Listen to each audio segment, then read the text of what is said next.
អតីតខ្មែរក្រហមគាត់និយាយថានៅក្នុងសមរភូមិតបលន់នល់បាញ់គ្នាជាមួយខ្មែរក្រហមគាត់ថាពួកគាត់ពេលទៅបាញ់គ្នាគឺអត់ដែលបាញ់ឲ្យអស់គ្រាប់ទេ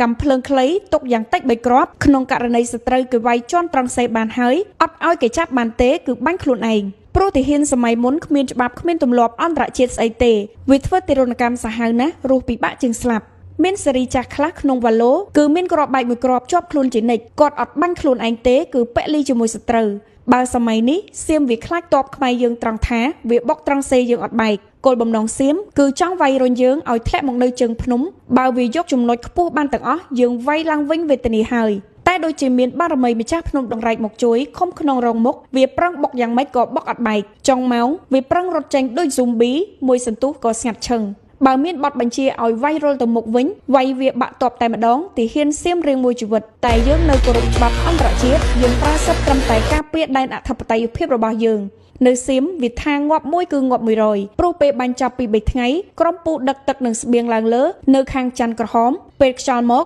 នៅស្អុយខ្មោចឆ្កែនៅឡើយវាបញ្ជូនខ្មោចវាទៅមិនទាន់អស់ផងឥឡូវខាងមុខអាវក្រោះមួកដែកមានអស់ហើយកុំឲ្យខ្មែរញៀនរំសើឲ្យសោះ